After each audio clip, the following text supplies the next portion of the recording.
I am Chuck the Bureaucrat, and today I'm going to tell you two stories. One from the jungles of Vietnam, and the other one from researchers at the University of Michigan. Then I'm going to suggest that these two stories tell us something important about your military transition. The first is a story about Vietnam, and it comes from a book by John Lepelman called Blood on the Risers. I'm not going to go through all the details, except to say that Lepelman hated officers, with good reason. But there was one officer that he actually held in high regard. You see, at one point, Lepelman was on R&R. He was just at some base in the rear, and he's playing basketball with some other soldiers. Now, this is a kind of rough basketball game, and so when a colonel shows up and asks if he can play, the soldiers are kind of uncomfortable. But the colonel assures them that things will be okay, and he takes off his uniform that has his rank on it, folds it up, and sets it aside. And so, with trepidation, the soldiers begin to play basketball with this colonel. At some point, as they're playing, the colonel catches a hard elbow in the mouth, and his nose starts bleeding, and everybody freezes. A couple of the guys are like, "Oh, that was a foul, that was a foul." But the colonel goes, "Nah, it's a fair shot." And he keeps playing. Then, after some time, the colonel goes back to the sidelines. He puts his uniform top back on, and he goes away. And the soldiers never see him again. The lesson of the story is that you have to be able to separate your personal identity from the identity that you have when you're in uniform. All right, next story.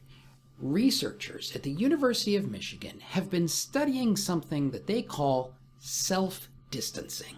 Essentially, this means viewing your actions in the moment from a third-person perspective. And there's some notable examples of international superstars like Beyonce and Adele who have created alter egos to separate themselves between their onstage performances and their own personal emotions. And our researchers have been studying this effect on school-age children.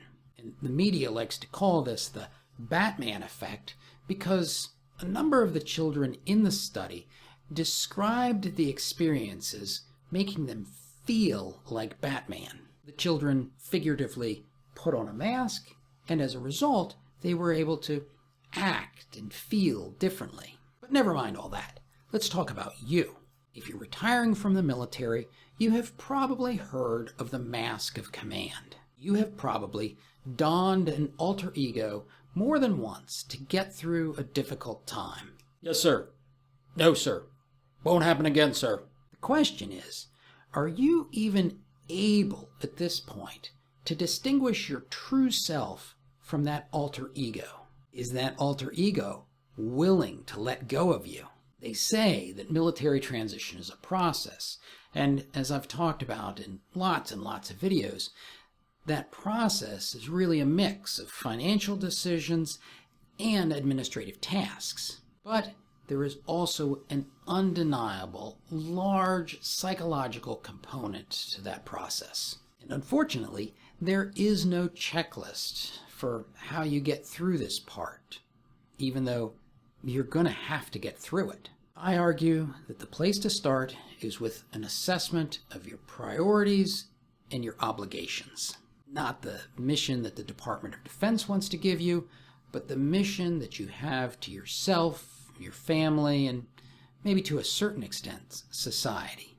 And if you want to see more about that, watch this video.